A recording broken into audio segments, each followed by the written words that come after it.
ಈಶಾವಾಸ್ಯಮಿದಂ ಸರ್ವಂ ಯತ್ಕಿಂಚ ಜಗತಾಂ ಜಗತ್ ತೇನ ತ್ಯಕ್ತೇನ ಭುಂಜಿತಃ ಮಾ ಕೃತ ಕಸ್ಯ ಸಿದ್ಧನಂ.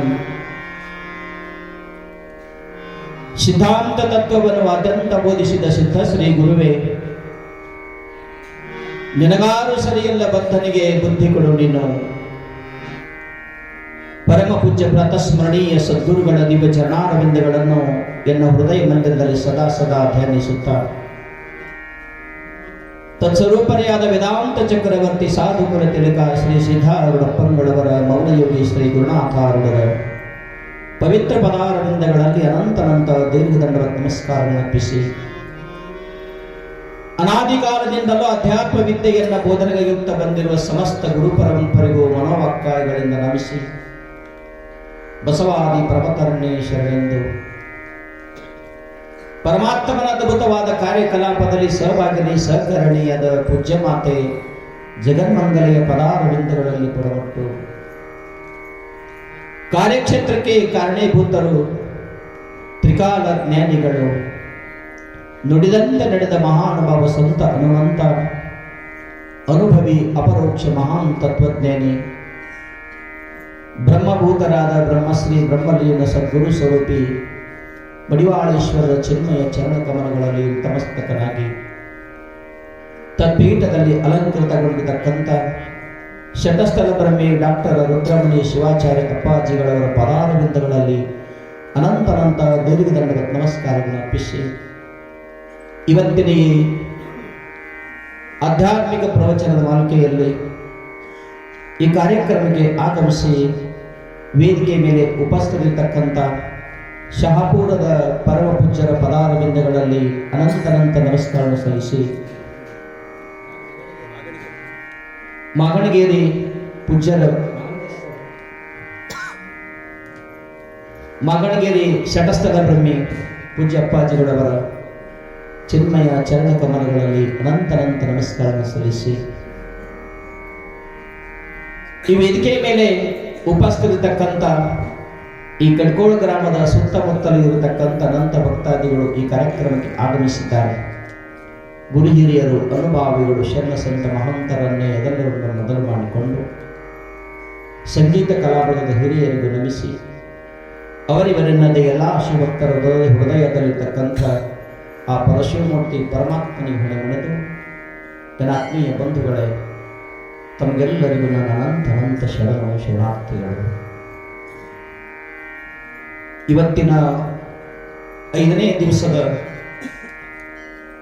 ಆಧ್ಯಾತ್ಮಿಕ ಪ್ರವಚನ ಕಾರ್ಯಕ್ರಮ, ಜ್ಞಾನ ಸಪ್ತಾಹದ 5ನೇ ದಿವಸ ಕಾರ್ಯಕ್ರಮ. ಬಹುಶಃ ಇವತ್ತ ನಾಳೆ ನಾಡಿದ್ದು 3 ದಿವಸಗಳು ನಮಗೆ ಸಮಯ ಅದಾವ. 5 ದಿವಸಗಳೆಲ್ಲ ಕಳೆದೋದು, ಬಹಳಷ್ಟು ದಿವಸಗಳು ಮುಂದೆ ಉಳಿಲಿಲ್ಲ. ಇನ್ನೂ 2-3 ಪ್ರವಚನಗಳು ಅಷ್ಟೇ ನಮಗೂ ನಿಮಗೂ ಸಿಗ್ತವೆ. ಮುಂದಿನ ವರ್ಷ ಈ ಕಾರ್ಯಕ್ರಮ ಸಿಗೋದ್ರೆ ಮತ್ತೊಮ್ಮೆ ಸಿಗೋದಿಲ್ಲ. ಸಮಯ ಒಮ್ಮೆ ನಮ್ಮ ಕೈ ತಪ್ಪಿ ಹೋಯ್ತಂದ್ರೆ ಮತ್ತೊಮ್ಮೆ ಹೊಳಿ ಬರೋಕ್ಕೆ ಸಾಧ್ಯ ಇಲ್ಲ. ಗಾಳಿ ಬಿಟ್ಟಾಗ ತೂರಿಕೊಳ್ಳಿರಿ, ಗಾಳಿ ನಿಮ್ಮ ಸ್ವಾಧೀನವಿಲ್ಲವಯ್ಯ. ಗಾಳಿ ಬಿಟ್ಟಾಗ ತೂರಿಕೊಳ್ಳುವುದೇ ಜಾಣರ ಲಕ್ಷಣ ಅಂತ ತಿಳ್ಕೊಂಡು ಶರಣರು ಹೇಳ್ಕೊಂಡು ಬಂದಂಗ, ಮಡಿವಾಳೇಶ್ವರರು ತತ್ವಜ್ಞಾನ ಅನ್ನತಕ್ಕಂಥ ಅಮೋಘ ಅಮೃತ ಜ್ಞಾನ ಸಪ್ತಾಹ ಅನ್ನತಕ್ಕಂಥ ಗಾಳಿ ಬಿಟ್ಟಾಗ ಸೊಟ್ಟನ್ನತಕ್ಕಂಥದ್ದೆಲ್ಲ ನಮ್ಮ ಮನಸ್ಸಿನಲ್ಲಿ ಹೋಗಿ ನಿಷ್ಠೂರವಾಗಿರ್ತಕ್ಕಂಥ ಆತ್ಮನನ್ನ ಅರಿಯತಕ್ಕಂಥ ಒಂದು ಸಮರ್ಥ ಶಕ್ತಿ, ಒಂದು ಒಳ್ಳೆಯ ಜ್ಞಾನ ಅನ್ನತಕ್ಕಂಥದ್ದು ಗಟ್ಟಿನಿಟ್ಟಾಗಿ ನಮ್ಮ ಹೃದಯದಲ್ಲಿ ಉಳಿಯಬೇಕು. ಅಂದಾಗ ಈ ಜ್ಞಾನ ಸಪ್ತಾಹ ಹಚ್ಚಿದಕ್ಕೆ ಸಾರ್ಥಕತೆ ಆಗ್ತದೆ ಅಂತ ತಿಳ್ಕೊಂಡು ತಾವೆಲ್ಲರೂ ಮಹಾನ್ ಭಾವರು ಇವತ್ತಿನ ದಿವಸ ವೇದಿಕೆಗೆ ಆಗಮಿಸಲಿ. ಒಂದಿಷ್ಟು ಜನ ಭಾಳಷ್ಟು ದೂರ ಕುಂತಾರೆ, ಅವ್ರ ಜೊತೆಗೆ ನಾವೇನು ಜಗಳಕ್ಕೆ ಆಗಂಗಿಲ್ಲ. ಇಲ್ಲಿ ಬಂದು ಕುಂತ್ರೆ ಏನಾಗ್ತೈತಿ ಅಂತ ಅವರಿಗೆ ಆದರೂ ಸಹಿತ ಸ್ವಲ್ಪ ಬಿಡಿ ಸೇರೋದು ತಂಬಾಕು ತಿನ್ನೋದು ಚಟ ಇರ್ತಾರೆ ನೋಡ್ರಿ. ಇಲ್ಲಿ ಬಂದ್ರೆ ಎದ್ದು ಹೋಗೋದು ಮಾಡೋದಾಗ್ತೈತಿ ತಿಳ್ಕೊಂಡು ಅಲ್ಲೇ ಕುಂತಾರೆ. ಏನೇ ಇರಲಿ ಒಟ್ಟು ಬಂದಾರಲ್ಲ ಅವ್ರಿಗೆ ಒಂದು ದೊಡ್ಡ ಶರಣಾರ್ಥಿ ಇವತ್ತಿನ ದಿವಸ ನಾವು ದೂರ ಯಾಕಂದ್ರೆ ಕುಂತು ಕೇಳಕತ್ತಾರಲ್ಲ. ಅಪೋರ್ ಒಂದೊಂದು ಮಾತುಗಳನ್ನು ಹೇಳ್ಕೊಂಡು ಬಂದ್ರೆ ನಿನ್ನೆ ದಿವಸ ನಮಗೂ ಕೂಡ ಶಾಸ್ತ್ರ ಅಭ್ಯಾಸ ಮಾಡಿಸುವಾಗ, ಉಪನಿಷತ್ತುಗಳ ಅಭ್ಯಾಸ ಮಾಡಿಸುವಾಗ ಗುರುಗಳು ಹೇಳ್ತಿದ್ರು, ಆತ್ಮಜ್ಞಾನವನ್ನು ಪಡ್ಕೋಬೇಕಾಗಿತ್ತು, ಅದರ ಜ್ಞಾನ ನಾವು ಮಾಡ್ಕೋಬೇಕಾಗಿತ್ತು ಅಂದ್ರೆ 1000 ಜನರ ನಮ್ಗೆ ಅಪೇಕ್ಷೆ ಇಲ್ಲ. ನೀನೊಬ್ಬ ಕೇಳಾವಿರ್ಬೇಕು, ನಾವೊಬ್ಬ ಹೇಳಾವಿರ್ಬೇಕು, ಸಾಕಂತಿದ್ರು.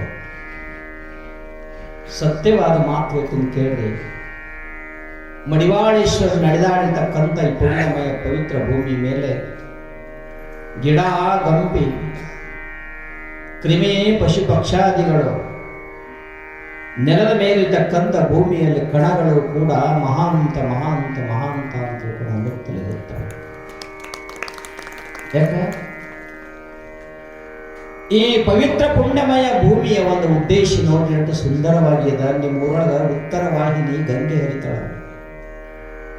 ಉತ್ತರ ವಾಹಿನಿ ಗಂಗೆ ಹರಿತಾಳ ಅಂತಂದಾಕ್ಷಣ ಇನ್ನು ಮುಂದಿನ ದಿನಮಾನಗಳಲ್ಲಿ ಈ ಮಠದ ಒಂದು, ಈ ಊರಿನ ಒಂದು ಕೀರ್ತಿ ಮುಗಿಲೆತ್ತರಕ್ಕೂ ಸಾರತಕ್ಕಂಥದ್ದಾಗ್ತದೆ. ಪುಣ್ಯಾತ್ಮರೇ, ತಾವೆಲ್ಲರೂ ಬಹಳಷ್ಟು ಅನುಭವಿಗಳು. ಅಂಥ ಮಡಿವಾಳಪ್ಪ ಅಜ್ಜನ ಒಂದು ಸಹವಾಸ ತಾವೆಲ್ಲ ಮಾಡಿರಿ.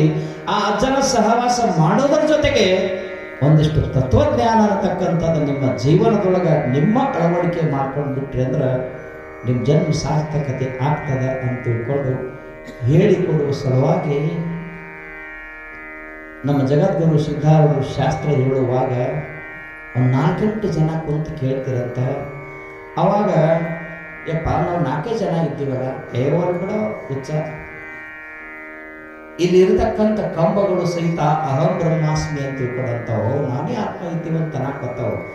ಗಿಡಗಂಪಿಗಳಿಗೆ ಗೊತ್ತದ, ಕಂಬಗಳಿಗೆ ಗೊತ್ತದ, ಇಮಾರತಿಗೆ ಗೊತ್ತದ, ಜಡವಾಗಿರ್ತಕ್ಕಂಥ ಭೂಮಿಗೂ ಗೊತ್ತದ ನಾ ಎಲ್ಲ ಬ್ರಹ್ಮ ಸ್ವರೂಪವಿದ್ದೀನಿ ಅನ್ನೋದು ಮಂದಮತಿಗಳು ತಗೊಂಡು ಏನ್ ಮಾಡೋದು, ಇದು ಒಳ್ಳೆಯವರ ಕೆಲಸ ಅದ, ಗಟ್ಟಿನಿಟ್ಟಾಗಿ ಇರತಕ್ಕಂಥ ಶರಣರ ಕೆಲಸ ಇದು, ಹೊರತಾಗಿ ಅಜ್ಞಾನಿಗಳ ಕೆಲಸ ಇದಲ್ಲ ಅಂತ ಜಗದ್ಗುರು ಸಿದ್ಧಾರೂಢ ಶಾಸ್ತ್ರ ಹೇಳುವಾಗ ಹೇಳ್ತಿದ್ರಂತ.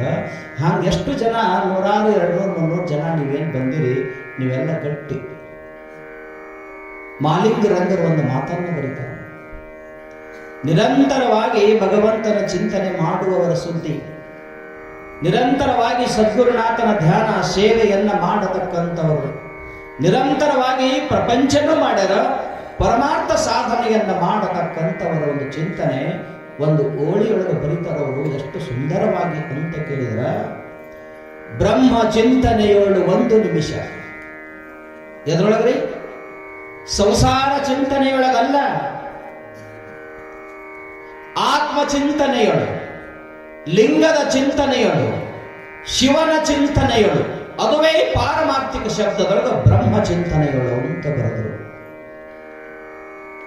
ಬ್ರಹ್ಮ ಚಿಂತನೆಯೋಳು 1 ನಿಮಿಷ ಇರ್ದೊಡೆ ಹೇಳಲೇನೋ ಅವನದು. ನೀವೇನು 7 ದಿವಸಗಳ ಪರ್ಯಂತರವಾಗಿ ಜ್ಞಾನ ಸಪ್ತಾಹವನ್ನ ಕೇಳ್ಕೊಳ್ಕೊಂಡ್ರಲ್ಲ, ಇದರ ಒಂದು ಪುಣ್ಯ ಗಣನೆ ಮಾಡ್ಕೊಂತ ಬರ್ತಾರ, ಅಳತೆ ಮಾಡ್ತಾರೆ. ಇದು ಎಷ್ಟು ಪುಣ್ಯದ ಪ್ರತೀಕ ಅದ.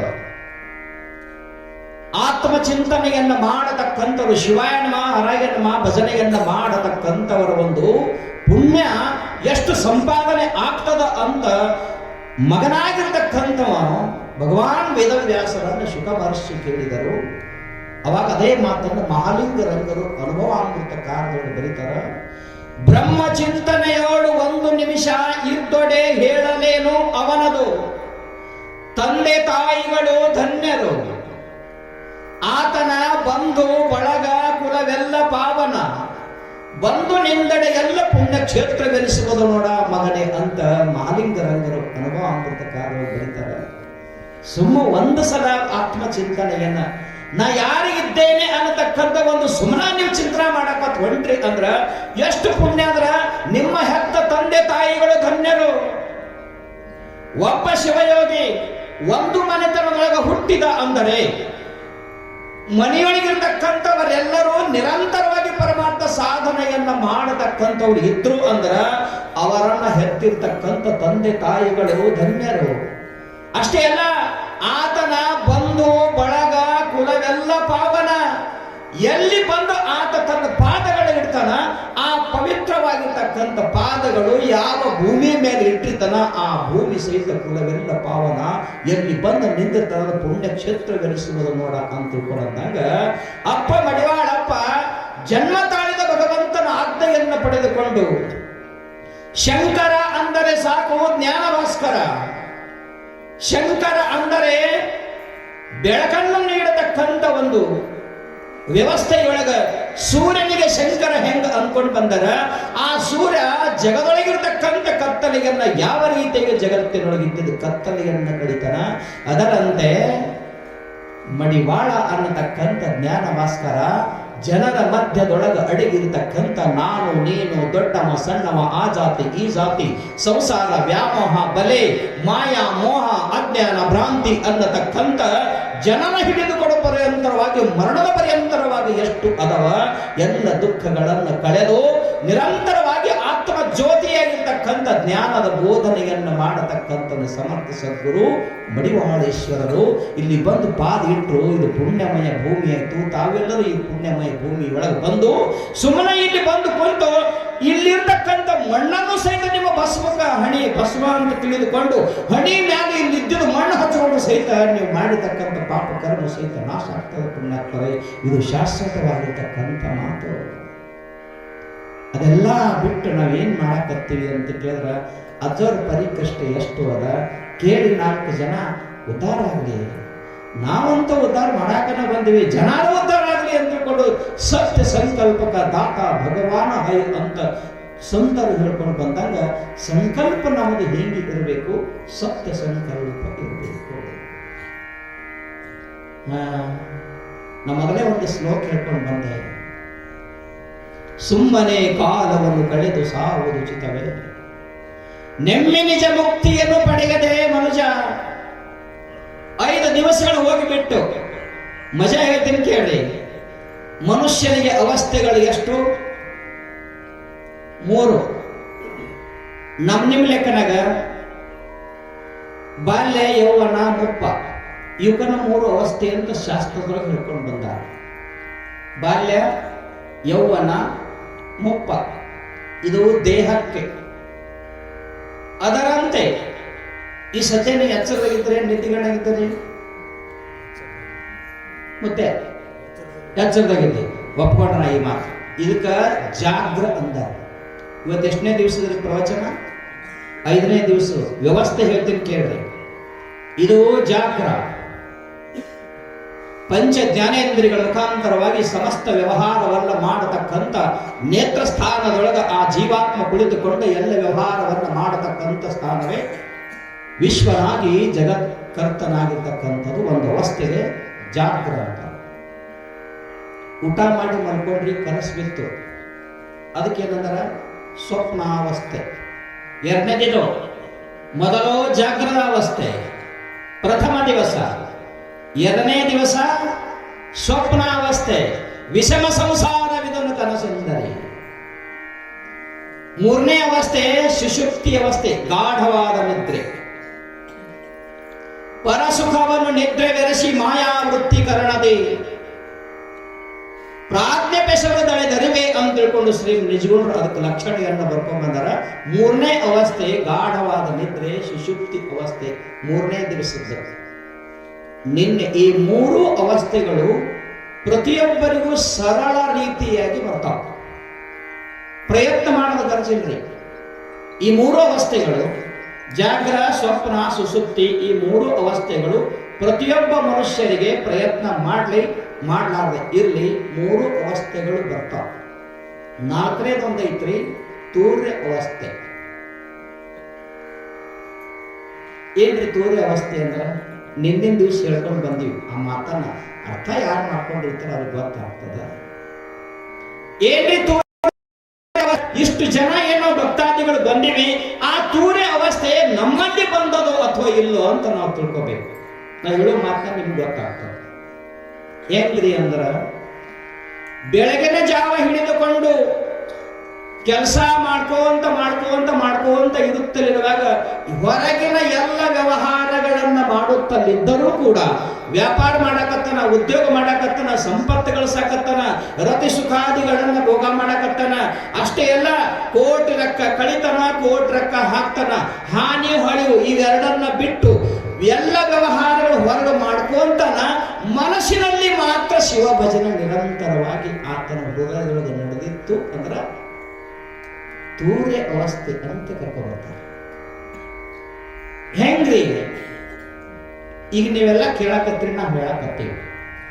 ಮನೆಯಾಗಿದ್ದಕ್ರೆ ನೀವು ರೊಟ್ಟಿ ಮಾಡ್ತೀರಿ, ಒಣಗಿ ಮಾಡ್ತಿರ್ತೀರಿ, ವ್ಯಾಪಾರ ಮಾಡ್ತಿರ್ತೀರಿ, ಹೊಲದಾಗ ಹೋಗುತ್ತಿಲ್ಲ, ಏನ್ ಕೆಲಸ ಮಾಡಿದ್ರು ಹೃದಯದ ಮಧ್ಯದೊಳಗ ಓಂಕಾರದೊಂದಿವಿ ಗುರುಕೊಟ್ಟ ಮಹಾಮಂತ್ರ ನಮ್ಮ ಮನುಷ್ಯನಿಗೆ ನಡೆದಿತ್ತು ಅಂದ್ರೆ ತೂರ್ಯ ಅವಸ್ಥೆ ಬಂದ ಅಂತ ತಿಳ್ಕೋಬೇಕು. मी काय सांगितले कळलं का नाही? ನಾ ಹೇಳಕ್ ತಿಳಿದೋದಿಲ್ರಿ, ಏನೋ ಭಾಷೆ ಹೇಳಕತ್ತ ನಮ್ಗೇನು ತಿಳಿಯಲಾಗಿದೆ ಅನ್ನಕತ್ತೀವಿ. ಲಮಾಣಿ ಭಾಷೆ ಬರ್ತಾವ ನಿಮ್ಗೆ? ಬರ್ತಾವ? ಇಲ್ಲ. ಯಾಕೆ ಬರಾಗಿಲ್ಲ? ಅವ್ರ ಸಂಘ ಮಾಡಿಲ್ಲ ನಾವು. ಅವ್ರ ಸಂಘ ಮಾಡಿದೇವ ಲಮಾಣಿ ಭಾಷೆ ಬರ್ತಾವ. ಪಾರಮಾರ್ಥಿಕ ಶಬ್ದಗಳ, ಸಂಸ್ಕೃತ ಶಬ್ದಗಳ ಅರಿವು ನಮಗೆ ಆಗ್ಬೇಕಾದ್ರೆ ಅವುಗಳ ಜೊತೆಗೆ ಸಂಘ ಮಾಡ್ಬೇಕು. ಅದಕ್ಕೆ ಅಪ್ಪಗಳು ತಲೆ ಹೊಡ್ಕೊಂಡು ಹಿಡ್ಕೊತಾರೆ, ಬರ್ರಿ ಬರ್ರಿ ಬರ್ರಿ ಕೇಳ್ರಿ. ನಿಮಗ ತೋರೆ ಅವಸ್ಥೆ ಬಂದಾಗ ಅಂದ್ರೆ ಜಗತ್ತಿನೊಳಗ ನಿಮ್ಮಷ್ಟು ಕಲ್ಯಾಣ ಕರ್ತುನೇ ಯಾರು ಇಲ್ಲ ಅಂತ ಶಾಸ್ತ್ರ ಬರ್ಕೊಂಡು ಬರ್ತಾರೆ. ನಿರಂತರವಾಗಿ ಮನದೊಳಗೆ ಧ್ಯಾನ ನಡೆದಿರ್ಬೇಕು, ಹೊರಗೆಲ್ಲ ವ್ಯಾಪಾರ ಉದ್ಯೋಗವನ್ನ ಮಾಡ್ತಾ ಇರ್ಬೇಕು. ಅಂತ ಅವಸ್ಥೆ ನಿಮಗೆ ಬಂದಿತ್ತು ಅಂದ್ರೆ ತೂರ್ಯ ಅವಸ್ಥೆ.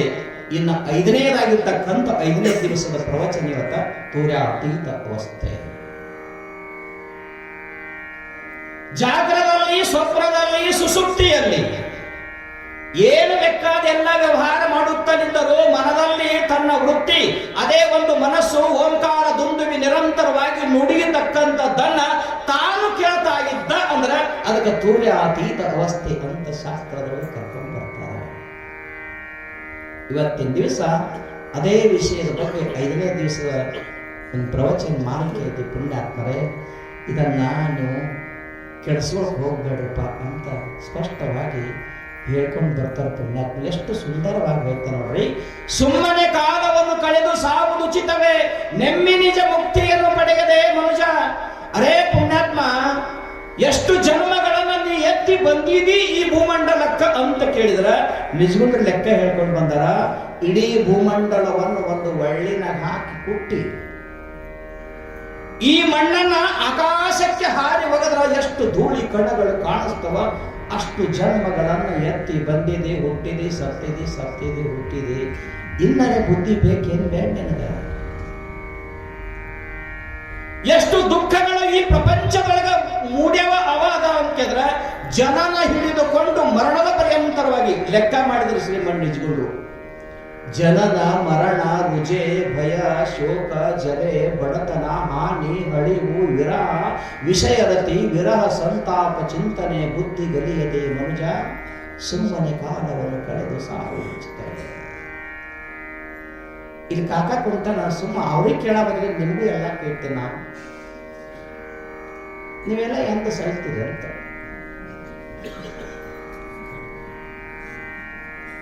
ಏನ್ ಸಾಯ್ತೀವಿ? ಸುಮ್ಮನೆ ನನ್ನ ಪ್ರಶ್ನೆ ಮನಸ್ಸಿನಾಗ ಮೊದಲು ಇಟ್ಕೋರಿ. ಏನೇನು ಭಾವಗಳು ಉತ್ಪತ್ತಿ ಆಗ್ತಾವ ಹೃದಯದೊಳಗೆ ನೋಡ್ಕೊಳ್ಳಿ, ಕನ್ನಡಿ ಇಟ್ಕೊಳ್ಳಿ. ನಾ ಕೇಳಿನೇನು, ನೀವೆಲ್ಲರೂ ಎಂದ ಸಾಯ್ತೀರಿ ಅಂತ. ಒಬ್ಬವ್ರ ಮನುಷ್ಯನೇ ಒಂದೊಂದು ಉತ್ತರ ಅಂತ ನಂಗೆ ಗೊತ್ತದ. ಶೆಟ್ಟಿಕವ್ ಯಾವಾಗ ಕರೀತಾಳ ಅವಾಗ, ಪರಮಾತ್ಮ ಯಾವಾಗ ಕರೀತಾನ ಅವಾಗ, ದೇಹದ ಪ್ರಾರಬ್ಧ ಭೋಗ ಯಾವಾಗ ಮುಗಿತದ ಅವಾಗ. ಹಿಂಗೆ ಏನಾಗತ್ತಿರಿಲ್ಲ, ಹಿಂಗೆ ಏನಾಗತ್ತಿರಿಲ್ಲ. ಎಂದು ಸಾಯ್ತೀರಿ ಅಂತ ಶಾಸ್ತ್ರಿ ಕೇಳೇನಂದ್ರ ನಂದು ದೇಹದ ಪ್ರಾರಬ್ಧ ಎಂದು ಮುಗಿತು ಅಂದ, ಪ್ರಾಣವಾಯು ಯಾವಾಗ ಹೋಗ್ತದ ಅವಾಗ ಅನಾಕತ್ತಿರಿಲ್ಲ.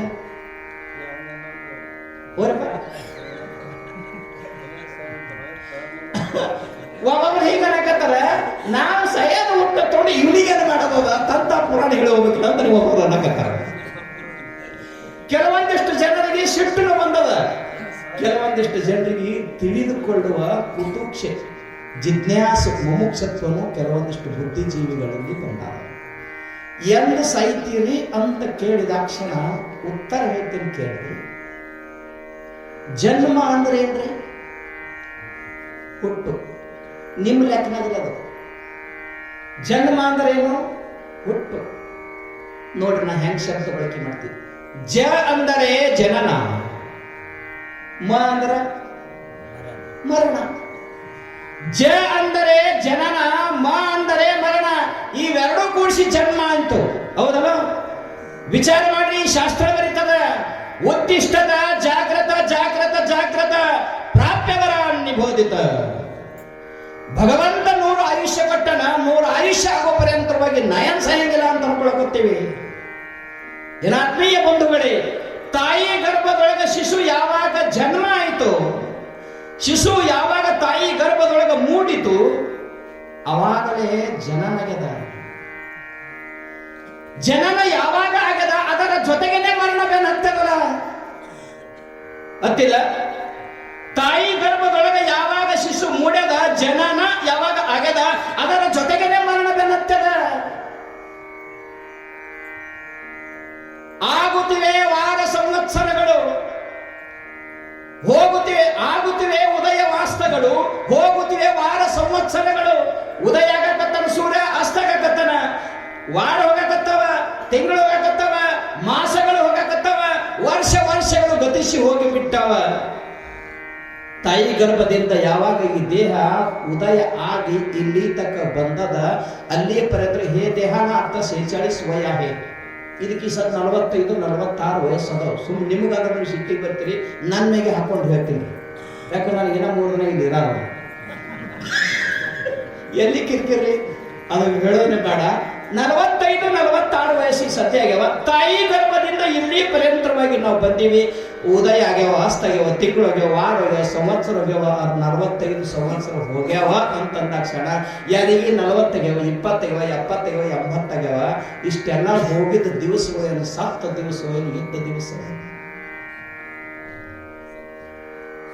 ಹೇಳಿ. ಈಗೆಲ್ಲ ಹೋಗಿದ್ದ ಹೊಳ್ಳಿ ಬರ್ತಾವೇನೋ ಬರತಿದ್ದಕ್ಕ ನೈತಿ ಬರತ್ತೆ ಎತ್ತ ಗೆಲೆ ಕೇವಲ ಅಟ್ವಂಡ್ರಾಗಿಲ್ಲ, ಹೋಗಿ ದಿವಸಗಳು ಬರಂಗಿಲ್ಲ, ಸುಮ್ಮನೆ ನೆನಪು ಮಾತ್ರ ಉಳಿದೋದಟ್ಟೆ. ನಾ ಅದಕ್ಕೆ ನಿಮ್ಗೆ ಕೇಳ್ತಾ ಇದ್ರು, ಹೋಗಿದ್ದ ದಿವಸಗಳು ಹೊಳ್ಳಿ ಬರ್ತವೆ ಬರಂಗಿಲ್ಲ ಅಂತಂದಾಕ್ಷಣ ಸತ್ತ ದಿನಗಳು ಏನು ಇದ್ದ ದಿನಗಳು ಖರೆ ಹೇಳಕಣಿ ಸತ್ತಿ ದಿನಗಳು ಅಂದ್ರೆ 70 ವರ್ಷ ಈ ದೇಹ ಸತ್ತದಂದಂಗ ಆಯ್ತಲ್ಲ, 45 ವರ್ಷ ಈ ದೇಹ ಸತ್ತದಂದಂಗ ಆಯ್ತಲ್ಲ, ಹೌದಲ್ಲ? ಇನ್ನೇನಪ್ಪ ಉಳಿದಿನ ನೋಡ್ರಿ. ಉಳಿದಿನ ಅಂದ್ರೆ ಗೊತ್ತಾಗ್ತಲ್ಲ, ಜೀತಾಳ ಬರ್ಸಿರ್ತೀನಿ ಸಾವುಕಾರ ಅಂತಾಕ 1 ವರ್ಷ ಈ ಉಗಾದಿ ಹಿಡ್ಕೊಂಡು ಮುಂದೆ ಹೋಗಾತಪ್ಪ. ಅದ್ರಾಗ ಸುಟ್ಟಿ ಗಿಟ್ಟಿ ಮಾಡಿರ್ತೇವಲ್ಲ, ಮುಟ್ಟಿಸ್ಬೇಕಲ್ಲ 8 ದಿನ. ಯುಗಾದಿ ಮುಗಿದ್ಬೇಕು 8 ದಿನ ಸುಟ್ಟಿ ಅವ, ಅವಿಡ ದುಡ್ದು ಹೋಗಪ್ಪ ಅಂತ. ಹಾ ಯಾಕೆ ಬೇಕು ಬೇಡ ಮನಸ್ಸಿನ ದುಡ್ಡು ಹೋಗ್ಬಿಡ್ತೀವಿ. ಈಗೇನವ ಉಳಿದ ದಿನಗಳವ, 8 ದಿವಸ ಉಳಿತೀವಿ, ಅಷ್ಟೇ ದಿವಸ ನಾವು ಈ ಸದ್ಯ ಇರ್ತೀವಿ. ಅಂದ್ರೆ ಹೋಗಿದ್ದ ದಿನಗಳು ಸತ್ತ ದಿನಗಳು ಏನಿದ್ದ ದಿನಗಳು. ಸುಮ್ಮನೆ ಕಾಲವನ್ನು ಕಳೆದು ಸಾವುದು ಉಚಿತವೇ? ಹೋದ ದಿನಗಳು ಹೊಳ್ಳಿ ಬರಂಗಿಲ್ಲವು. ಇಂದು ನಾಳೆ ಎನ್ನದ ಈಗಲೇ ಸುಕೃತವಡೆ, ಮುಂದಾವ ಘಳಿಗೆಗೆ ಏನೇನುವುದೋ ಎಲೆ ಮನುಜ. ತನುವೇನು ಶಾಶ್ವತವೇ, ಮನಕ್ಕೆ ನಿಶ್ಚಲವಿಹುದೇ, ತನುಜನು ಆಜ್ಞಾಧರನೆ, ಒಲಿತೆ ಅನುಕೂಲನಿಯೇ. ಇನ್ನು ಮುಂದೆ ಆದರೂ ಸಹಿತ ಮುಂದಿನ ದಿನಮಾನಗಳಲ್ಲಿ ಓದು ಒಳ್ಳೆ ಬರಂಗಿಲ್ಲ. ಮುಂದಿನ ದಿನಮಾನಗಳಲ್ಲಿ ಆದರೂ ಕೂಡ ಭಗವಂತನ ಚಿಂತನೆಯನ್ನು ಮಾಡು. ಒಂದೊಂದು ಶಬ್ದಗಳನ್ನ ಬಳಸಿ ಹತ್ರ ಪುಣ್ಯಾತ್ಮರು ಇಷ್ಟೆಲ್ಲ ಜನ್ಮಗಳನ್ನು ತಿರುಗಿ ಬಂದಿದೆ. ಅನಂತ ದುಃಖಗಳು ನಿನಗದವ. ಜನ್ಮ ಹಿಡಿದುಕೊಂಡು ಮರಣದ ಪರ್ಯಂತರವಾಗಿ ಒಂದಲ್ಲ ಎರಡಲ್ಲ. ಜನ್ಮ ಮರಣ, ರುಜೆ, ಭಯ, ಶೋಕ, ಜರೆ, ಬಡತನ, ಹಾನಿ, ಹಳಿವು, ವಿರಹ, ವಿಷಯರತಿ, ಸಂತಾಪ, ಚಿಂತನೆ, ಇಷ್ಟೆಲ್ಲ ದುಃಖಗಳು ಇದ್ದರೂ ಕೂಡ ಇನ್ನ ನಿನಗೆ ಬುದ್ಧಿ ಬರಲಿಲ್ಲ ಅಂದ್ರೆ ಏನ್ ಹೇಳಬೇಕು? ಕೊನೆಯದಾದ ಮಾತಿನೊಳಗೆ ಹೇಳ್ತಾರೆ ಪುಣ್ಯಾತ್ಮರು, ಹವಣಿಸಬಾರದ ಹಲವು ದುಃಖಗಳ ನವರತನ ಅನುಭವಿಸುವ ನಿನಗೆನ್ನು ಸವಯದ ಆನಂದಬಹುದು. ಗುರು ಶಂಭುಲಿಂಗದ ಸುವಿಚಾರ ಭಜನೆ ಭಕ್ತಿಗಳೆಂಬುದನ್ನರಿಯದೆ. दुःख आला विसरून सुखाचे वाटेवर नेणारी साधन म्हणजे भजन. ಸಮಸ್ತ ದುಃಖಗಳನ್ನ ಬಿಡುಗಡೆ ಮಾಡಿ ಆ ಎಲ್ಲ ದುಃಖಗಳನ್ನ ಕಡೆಗುಣಿಸಿ ಅವುಗಳನ್ನ ನೆನಪಿಗೆ ಬರ್ಲಾರ್ದಂಗ ಆಗಬೇಕಾಗಿತ್ತು. ಅಂದ್ರೆ ಎಲ್ಲ ದುಃಖಗಳು ನಮಗೆ ನೆನಪಾಗಬೇಕಾಗಿತ್ತು. ನಾವು ಆನಂದ ಸ್ವರೂಪರಾಗಿ ಬಾಳ ಬದುಕಬೇಕಾಗಿತ್ತು. ಅಂದ್ರೆ ಭಗವಂತನ ಸುವಿಚಾರ, ಭಗವಂತನ ಭಜನೆ ಮಾಡುವುದೇ ಪ್ರತಿಯೊಬ್ಬರ ಕರ್ತವ್ಯ ಅದ ಅಂತ ಸ್ಪಷ್ಟವಾಗಿ ಶರಣ ಸಂತ ಮಹಾಂತರು ಹೇಳಿಕೊಂಡು ಬಂದಂಗ ಪುಣ್ಯಾತ್ಮರೇ ಏನೇನೋ ಒಂದೊಂದು ವಿಷಯಗಳನ್ನು ಹೇಳಿಕೊಂಡು ಬರ್ತಾರ. ಭಜನೆ ಏನಂದ್ರೆ ಅದಕ್ಕ ಭಜನೆ. ಭ ಅಂದರೆ ಭವಮಾಲೆ, ಹುಟ್ಟು ಸಾವುಗಳನ್ನತಕ್ಕಂಥ ಭವಚಕ್ರ ಭ. ಜ ಅಂದರೆ ಜನನ ಮರಣಗಳು. ನೇ ಅಂದರೆ ಆತ್ಮನಲ್ಲಿ ನಿನ್ನ ಮನಸ್ಸನ್ನು ನೆಲೆಸಿಟ್ಟುಕೊಳ್ಳೋ, ಅವಾಗ ನೀ ಆತ್ಮಸ್ವರೂಪದ ಜ್ಞಾನ ನೀ ಆಗ್ತದೆ ಅಂತ ತಿಳ್ಕೊಂಡು ಭಜನೆಯನ್ನ ಮಾಡು ಅಂದರು. ಏನ್ ಮಡಿವಾಳಪ್ಪರು ಒಂದೊಂದು ಪದ್ಯಗಳನ್ನು ಹೇಳ್ಕೊಂಡು ಬಂದ್ರು. ತಮ್ಮಗಳ ಏನ್ ಮಾಡಾಕತ್ತರಿ, ಶರಣ ಸಂತ ಮಹಾಂತರ ಭಜನೆ ಮಾಡಿ ಪರಮಾತ್ಮನ ಧ್ಯಾನವನ್ನು ಮಾಡಿ ಅದೆಲ್ಲವನ್ನು ಬಿಟ್ಟು ಏನೇನೇನೇನೋ ಮಾಡ್ಕೊಂತ ಹೊಂಟ್ರಿ ಅಂದ್ರೆ ನೀವು ಹುಟ್ಟಿ ಬಂದಿದ್ದಕ್ಕೆ ಸಾರ್ಥಕತೆ ಏನೈತ್ರಪ್ಪ ಅಂತ ಸ್ಪಷ್ಟವಾಗಿ ನಮಗೆ ಎಬ್ಬಿಸಿ ಎಚ್ಚರಗೊಳಿಸಿ ಕೇಳುತ್ತಲಿದ್ದಾರೆ ಅಪ್ಪ ಮಡಿವಾಳೇಶ್ವರರು. ಆಗಿನ ಕಾಲದೊಳಗೆ 250 ವರ್ಷಗಳ ಹಿಂದೆ ಯಾವ ಊರಿಗೆ ಹೋದ್ರು ಅಲ್ಲಿ ಅಧ್ಯಾತ್ಮ ಚಿಂತನೆಯನ್ನು ಮಾಡಿದರು, ಯಾವ ಮಂದಿರದೊಳಗೆ ಹೋದ್ರು ಅಲ್ಲಿ ಅನುಷ್ಠಾನವನ್ನ ಮಾಡಿ ತಮ್ಮದೇ ಆಗಿರ್ತಕ್ಕಂಥ ತಪಸ್ಸಿ ಶಕ್ತಿಯನ್ನ ಆ ಭವ್ಯವಾಗಿರ್ತಕ್ಕಂಥ ಮಹಾ ಮಂದಿರದೊಳಗೆ ಧಾರೆಯನ್ನು ಕರೆದು ಮುಂದಿನ ದಿನಮಾನಗಳಲ್ಲಿ ಅನ್ಕೊಳ್ಳಿ ತಪಸ್ಸಿನ ಭೂಮಿ ಆಗಲಿ ಅಂತ ಕರುಣಾಮೂರ್ತಿಯಾಗಿ ಸುಮ್ಮಂಗ ಭಜನಾ ಮಾಡ್ಕೊಂತ ನಾದದಿಂದ ಪದ್ಯಗಳನ್ನು ಜನರಿಗೆ ಮೆಚ್ಚುವ ಹಾಗೆ ಹೇಳ್ಕೊಂತ ಹೊಂಟ್ರು. ಹೇಳ್ಕೊಂಡು ಬಂದ್ರು ಒಂದು ಸ್ಥಳದೊಳಗೆ. ಏನಂತ? ಅದು ಏವೂರ ಅಂತ ಗ್ರಾಮ. ಹೆಸರು ಕೇಳಿದ್ರಿ ನೀವು? ಇನ್ನೂ ವಿಷಯ ಬಹಳ ಐತ್ರಿ. ಏವೂರ ಅಂತ ತಿಳ್ಕೊಂಡು ಗ್ರಾಮ. ದೇವಾಲಯದೊಳಗೆ ಹೋಗಿ ಅಪ್ಪ ತಪಸ್ಸು ಮಾಡಿದ. ಶರಣ ನಿದ್ರೆ ಗೈದರೆ ತಪ ಕಾಣಿರೋ, ಜಪ ಕಾಣಿರೋ. ಶರಣನು ಎದ್ದು ಕುಳಿತರೆ ಶಿವರಾತ್ರಿ ಕಾಣಿರೆವು. ಶರಣನು ನುಡಿದದ್ದೇ ವೇದ ಅಮೃತ ನುಡಿಯಾಯಿತು ಕಾಣಿರುವಂತ ಕೂಡಲ ಸಂಗಮ ದೇವಂತ ಅಣ್ಣ ಬಸವಣ್ಣವ್ರು ಕೊಟ್ಟು ಬಂದಂಗ ಮಡಿವಾಳೇಶ್ವರ ದೇವರ ಗ್ರಾಮದೊಳಗೆ ಹೋಗಿ ಆ ದೇವಾಲಯ ತಪಸ್ಸು ಮಾಡಿ ಇನ್ನೇನಪ್ಪ ಎದ್ದು ಹೊರಗೆ ಬರಬೇಕು ಅನ್ನೋದ್ರಗಾಗಿ ಪೂಜಾರಿ ಬಂದ. ಈ ಉದಾಹರಣೆ ಕೇಳಿದವ್ರು ಯಾರು ಇಲ್ಲ, ಎಲ್ಲರೂ ಕೇಳಿದವ್ರು ಇದ್ದೀರಿ. ಪೂಜಾರಿ ಬಂದ, ಹೊರಗೆ ನಿಂತ ಮಡಿವಾಳೇಶ್ವರನ ನೋಡಿದ. ಶಿವಯೋಗಿ, ನಮ್ದು ಮಠ ಮುಟ್ಟಿ ನಮ್ಮ ಮಂದಿರವನ್ನು ಮುಟ್ಟಿ ದೇವಾಲಯದೊಳಗೆ ಬಂದು ಮಡಿಚಟ್ಟಿ ಮಾಡಿಟ್ಟಿನಿ. ಮಡಿಚಟ್ಟಿ ಮಾಡಿಟ್ಟಲ್ಲ, ಹೊಲಸು ಮಾಡಿರ್ತಾರೆ, ಇದೇನ್ ಮಾಡಿಟ್ಟಿ ಅಂತ ಕೇಳ್ದ. ಹೆಂಗಾಗಲಿಕ್ಕಿಲ್ಲ ಶರಣರಿಗೆ? ಜಗತ್ತಿನ ಜನರ ಹೃದಯದ ಮಧ್ಯದೊಳಗೆ ಅಜ್ಞಾನ ಅನ್ನತಕ್ಕಂಥದ್ದು ಯಾವ ರೀತಿಯಾಗಿ ಅಡಗಿ ಕುಂತದ ನೋಡ್ರಿ. ನವಲಗುಂದ ನಾಗಲಿಂಗ ಜನರು ಒಂದೇ ಮಾತು ಹೇಳಿದ್ರು, ಯಾವುದಕ್ಕೆ ಮಡಿ ಯಾವುದಕ್ಕೆ ಮೈಲಿಗೆ. ಮನವೊಂದೇ ಮಡಿ ಉಳಿದಿದ್ದನ್ನ ಕಾಲ್ಮಡಿ ಅಂದರು ನಮ್ಮ ನಾಗಲಿಂಗ ಶಿವಯೋಗಿಗಳ. ಮನಸ್ಸು ಒಂದೇ ಮಡಿ. ಇದಕ್ಕಿಂತ ಒಂದು 100 ಹೆಜ್ಜೆ ಹೋಗಿ ಉಪನಿಷತ್ತು ಹೇಳ್ತಾರೆ ಕೇಳಿ. ನೀವೆಲ್ಲ ದೊಡ್ಡವರು, ನಿಮಗೆಲ್ಲರಿಗೂ ಕೈ ಮುಗಿಕೈತಿ, ನಮ್ಮ ಔದರಿಗೆ ನಮ್ಮ ಬಳಗದವ್ರಿಗೆ ಎಲ್ಲರಿಗೂ.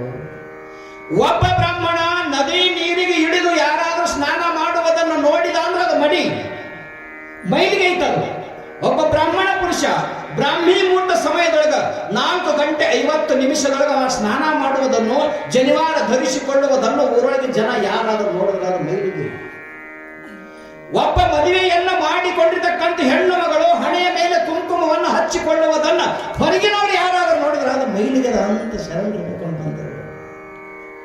ಒಬ್ಬ ಜಂಗಮ ಪುರುಷ ಇಷ್ಟಲಿಂಗ ಪೂಜೆಯನ್ನ ಮಾಡಿಕೊಳ್ಳುವುದನ್ನು ಯಾರಾದರೂ ನೋಡಿದ್ರೆ ಅದು ಮೈಲಿಗೆದ ಅಂದರು. ಎಷ್ಟು ನಾವು ನೀತಿ ಬಿಟ್ಟು ನಡೆದು ಹೇಳಿ ಯಾವುದು ಮೈಲಿಗೆ ಯಾವುದು ಮಡಿ? ಉಪನಿಷತ್ತು ಬರೀತದ, ಜನ್ಮನಾಂ ಜಾಯಂತೆ ಶೂದ್ರಃ ಸಂಸ್ಕಾರ ದ್ವಿಜವುಚ್ಯತೆ ವೇದ ಪಠಿತವಾದ ವಿಪ್ರಹ ಬ್ರಹ್ಮ ಜಾನಾತಿ ಇತಿ ಬ್ರಾಹ್ಮಣ ಅಂತ ವೇದ ಭಗವತಿ ಹೇಳ್ಕೊಂಡು ಬರ್ತದೆ. ತಾಯಿ ಗರ್ಭದಿಂದ ಹುಟ್ಟಿ ಬಂದವರೆಲ್ಲರೂ ಮೊಟ್ಟ ಮೊದಲು ಶೂದ್ರರೇ. ಅವರವರ ಕರ್ಮಕ್ಕೆ ಅನುಸರಿಸಿ, ಅವರವರ ಧರ್ಮಕ್ಕೆ ಅನುಸರಿಸಿ ಯಾರಿಗೆ ಜನ್ಮ್ಯಾರ ಹಾಕ್ಯಾರ, ಯಾರಿಗೆ ಲಿಂಗ ಧರಿಸ್ಯಾರ, ಯಾರು ಅಡ್ಡ ಇಬ್ಬತ್ತು ಹಚ್ಕೊಂಡ್ರಾರ, ಉದ್ದ ಹಚ್ಕೊಂಡಾರ, ಯಾರು ಹಂಗ ತಿರುಗಾಡ್ತಾರ, ಅವರವರ ಧರ್ಮಕ್ಕೆ ಅನುಸರಿಸಿ ಹುಟ್ಟಿದ 12 ದಿವಸಕ್ಕೋ 13 ದಿವಸಕ್ಕೋ ಸಂಸ್ಕಾರಗಳು ಪ್ರಾರಂಭ ಆಗ್ತವ. ಆದ್ರೆ ಮೊಟ್ಟ ಮೊದಲು ತಾಯಿ ಗರ್ಭದಿಂದ ಬದುಕುತ್ತಲಿರುವಾಗ ಎಲ್ಲರೂ ಮೊಟ್ಟ ಮೊದಲು ಶೂದ್ರರಾಗಿದ್ದಾರೆ. ಎಲ್ಲದಪ್ಪ ಮಡಿ?